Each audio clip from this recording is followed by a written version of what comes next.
Assalamualaikum warahmatullahi wabarakatuh. Selamat pagi anak-anak. Bagaimana kabar kalian hari ini? Alhamdulillah, semoga tetap sehat dan semoga tetap dalam lindungan Allah ya. Di masa pandemi saat ini tuh kita harus bisa menjaga daya tahan tubuh kita, karena kalau kita tidak bisa menjaga daya tahan tubuh kita akan terserang banyak penyakit. Oke, sebelum pembelajaran dimulai, marilah kita berdoa terlebih dahulu. Sebelumnya, siapa di sini yang ketua kelasnya? Monggo Mas Sony untuk memimpin doa terlebih dahulu. Amin. Terima kasih. Sebelum memulai pembelajaran pada pagi hari ini, Ibu akan mengabsen terlebih dahulu ya. Yang pertama, Friska Putri Oktavia hadir? Hadir, alhamdulillah. Sony Maulana Putra hadir. Novida Rahmatul Ummah hadir. Muhammad Sofian hadir? Hadir. Febriola Putri hadir? Hadir. Ayu Abida hadir? Hadir. Baiklah. Masuk semuanya ya. Alhamdulillah kalau masuk semuanya. Terima kasih. Sebelum memulai pembelajaran pada pagi hari ini, Ibu akan memaparkan tentang kompetensi dasar pada mata pelajaran kali ini. Untuk kompetensi dasarnya itu ada dua. Yang pertama, siswa diharapkan untuk bisa mengelompokkan jamur berdasarkan ciri-ciri, cara reproduksi, terus mengaitkan peranan jamur di kehidupan, kemudian menyajikan laporan secara tertulis hasil investigasi tentang keanekaragaman jamur dan peranannya dalam dunia kehidupan. Tujuan pembelajaran pada pagi hari ini yang pertama yaitu siswa dapat mengidentifikasi ciri-ciri jamur. Yang kedua, siswa dapat menjelaskan dasar pengelompokan jamur. Yang ketiga, siswa dapat mendeskripsikan perbedaan dari macam-macam jamur. Yang keempat, siswa dapat menjelaskan cara-cara perkembangbiakan yang ditemukan pada berbagai macam jamur. Yang kelima, siswa dapat menjelaskan peranan jamur, baik itu pun yang menguntungkan maupun yang merugikan. Dan yang keenam, siswa dapat melakukan pengamatan dari berbagai macam jenis jamur. Sekian, siswa dilanjut untuk membuat laporan pengamatan. Nah, materi pada pagi hari ini kita akan membahas tentang jamur. Pasti kalian tidak asing kan dengan mendengar kata ini. Ibu mau tanya, jamur itu apa sih? Siapa yang bisa menjawab? Nah, materi pada pagi hari ini kita akan membahas tentang jamur. Pasti kalian tidak asing kan dengan mendengar kata ini. Ibu mau tanya, jamur itu apa sih? Siapa yang bisa menjawab? Ya Mbak, siapa namanya? Mbak Friska, ayo Mbak Friska. Nah, betul sekali Mbak Friska. Jamur merupakan organisme eukariotik yang memiliki inti sel dan memiliki dinding sel yang terbuat dari zat kitin, termasuk organisme heterotrof, yaitu yang bisa membuat makanan sendiri dan berukuran mikroskopis atau makroskopis. Nah, sekarang kita akan membahas tentang ciri-ciri jamur. Nah, jika dilihat dari ukuran, bentuk, dan tubuh jamur itu ada yang berukuran mikroskopis dan ada yang berukuran makroskopis. Seperti yang terlihat pada gambar di sini. Jamur yang berukuran mikroskopis yaitu hanya terdiri dari satu sel saja, yaitu uniseluler. Sedangkan jamur yang terdiri dari banyak sel atau makroskopis itu disebut sebagai multiseluler. Nah, jamur ini memiliki bentuk tubuh yang sangat bervariasi.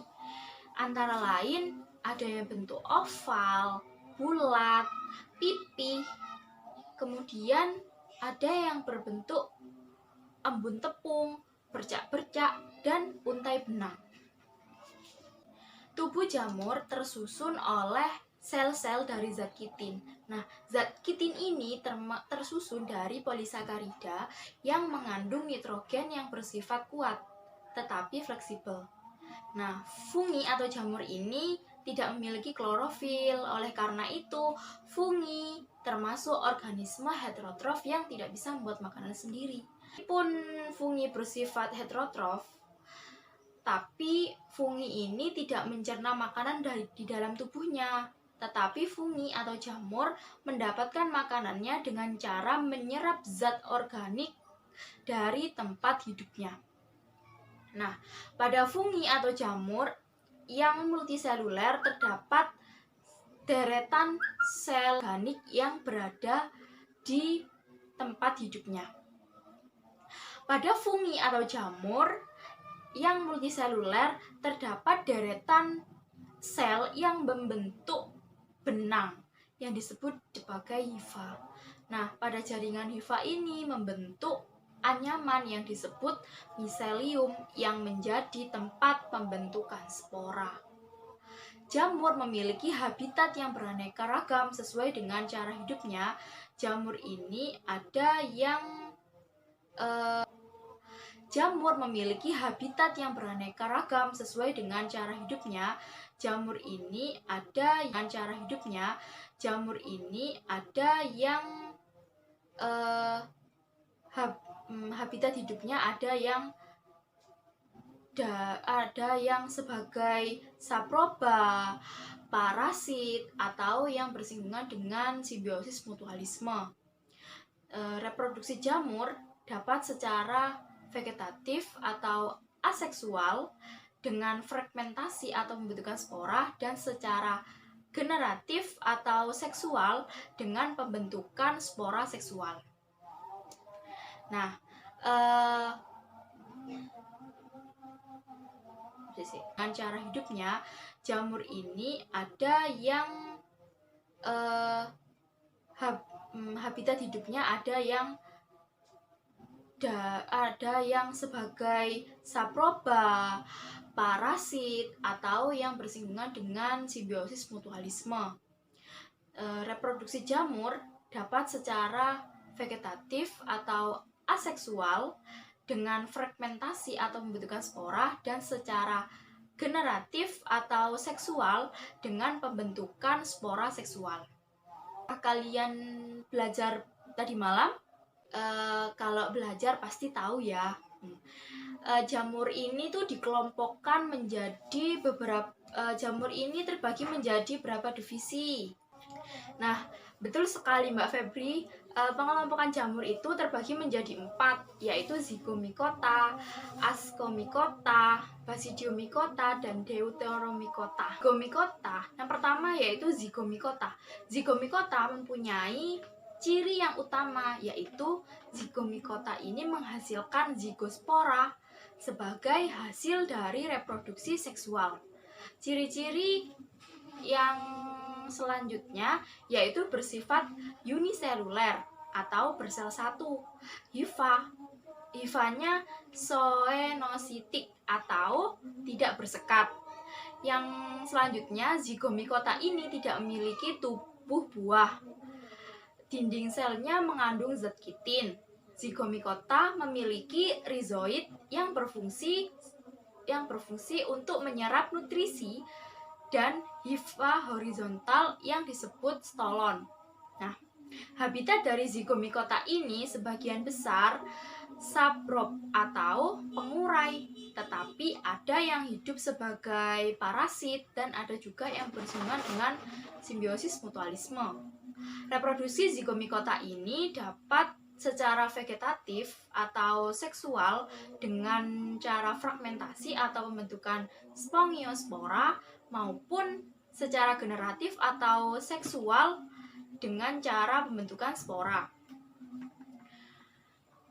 yang menghasilkan zygospora. Contohnya seperti Rhizopus sp, Mucor sp, dan Phylobulus. Nah, yang kedua yaitu ascomycota. Ascomycota mempunyai ciri-ciri antara lain bersifat uniseluler atau multiseluler, atau bisa juga bersel satu atau bersel banyak. Terus mempunyai hifa yang bersekat yang membentuk miselium dan tersusun kompak menjadi tubuh buah makroskopis yang disebut sebagai asokarp atau tidak. Kenapa tidak? Karena ada yang bersifat uniseluler. Nah, habitat yang beraneka ragam ini sesuai dengan cara hidupnya, yaitu bisa sebagai saproba, parasit, maupun simbiosis mutualisme. Nah, daur hidup ascomycota yang bersifat uniseluler atau multiseluler ini dapat bereproduksi baik secara vegetatif atau aseksual dengan pembelahan sel, fragmentasi atau pembentukan spora aseksual yaitu konidiospora, maupun secara generatif atau seksual dengan menghasilkan aksospora. Contohnya seperti Saccharomyces cerevisiae, kemudian kapang biru, dan lain-lain. Yang ketiga yaitu Basidiomycota.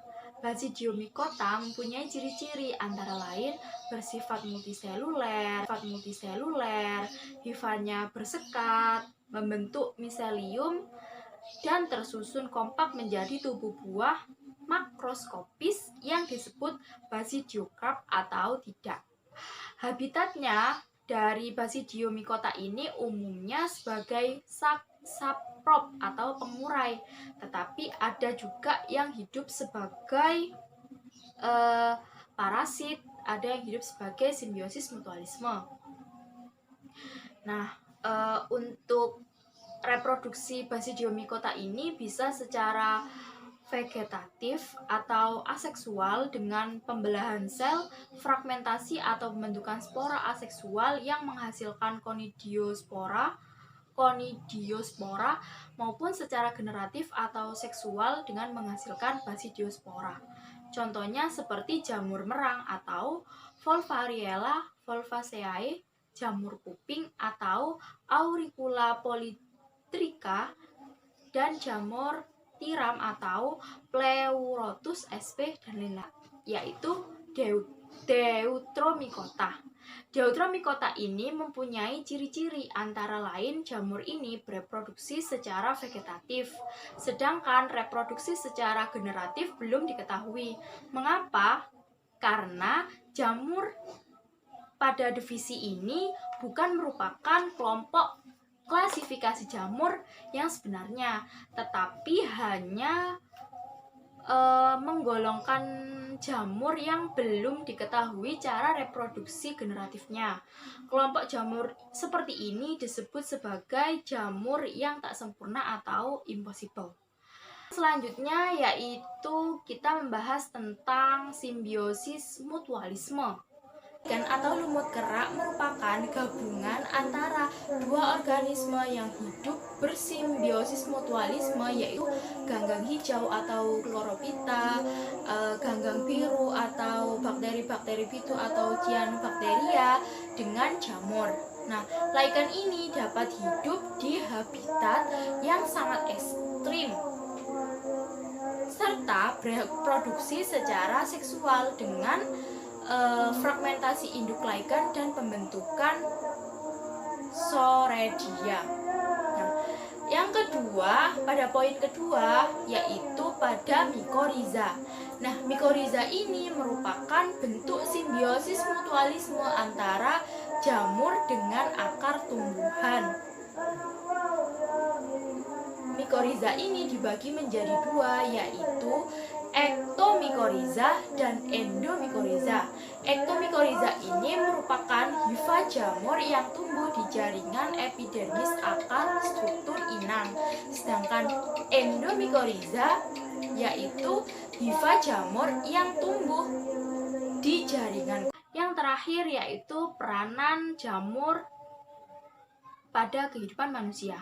Nah, peranan jamur ini ada yang menguntungkan dan ada yang merugikan. Peranan jamur yang menguntungkan bagi manusia yaitu yang pertama Rhizopus oligosporus. yang digunakan dalam pembentukan tempe. Kemudian yang kedua, Trichodema sp yang berfungsi untuk mempercepat penguraian selulosa karena dapat menghasilkan enzim selulosa. Yang ketiga yaitu Penicillium notatum yang berfungsi untuk membuat antibiotik penisilin, dan masih banyak lagi jamur-jamur yang menguntungkan. Kalian bisa dibaca sendiri ya.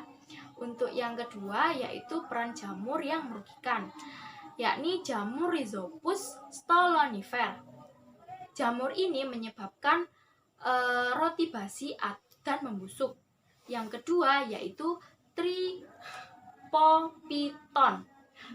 tonsurans yang menyebabkan penyakit tinea capitis yang menyebabkan gatal, ketombe, dan rambut yang mudah patah. Yang ketiga, yang terakhir yaitu Puccinia aracidis yang menyebabkan penyakit pada tanaman kacang. Dan peran jamur yang merugikan ini juga sangat banyak sekali. Kalian bisa membaca di buku kerja kalian. Baik anak-anak, setelah Ibu jelaskan tadi, Ibu akan membagi kelompok ini menjadi beberapa kelompok. Nah, kemudian Ibu akan membagikan lembar kerja yang akan dibahas oleh kelompoknya masing-masing. Baik, ini ya, terdiri dari 5 kelompok. Oke.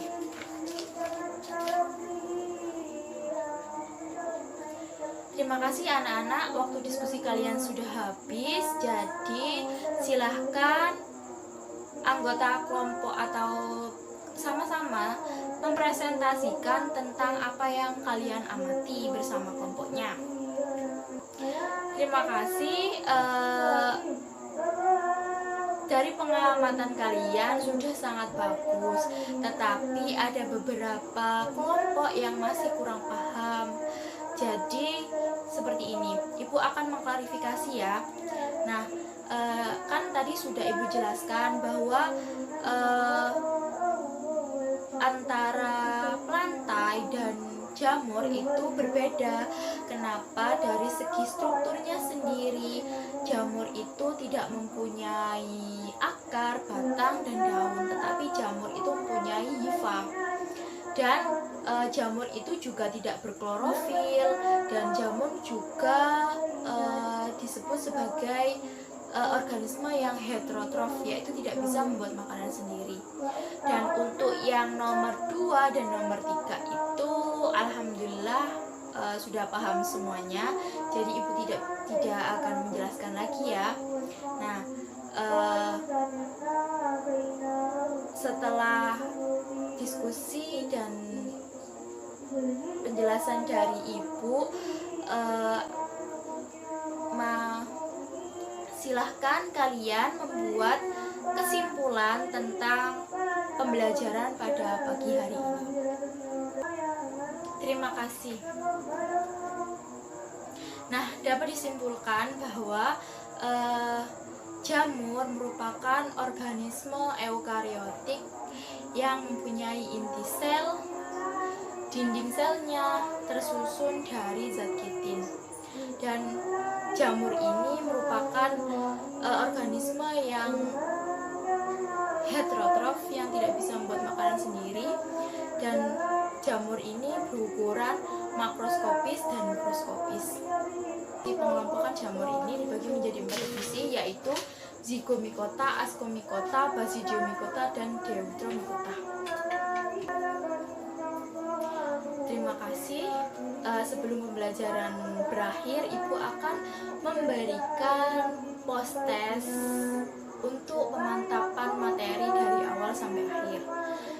Kemudian Ibu juga memberikan tugas untuk mencari gambar tentang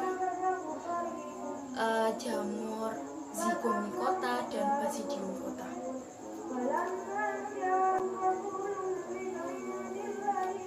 Baik, Ibu akan membagikan ya, untuk belakang. Waktu pengerjaan post-test sudah berakhir. Silahkan letakkan lembar jawaban kalian di sebelah kalian supaya nanti ibu bisa memudahkan ibu untuk mengambil lembar jawaban kalian. Terima kasih atas partisipasi kalian dalam pembelajaran kali ini. Kalian sangat antusias dan ibu sangat suka sekali. Terima kasih. Mohon maaf apabila ada kesalahan. Semoga ilmu yang ibu berikan pada pagi hari ini bisa bermanfaat bagi kalian. Sebelum pembelajaran akan ditutup, marilah kita berdoa terlebih dahulu. Monggo untuk ketua kelas untuk memimpin doa.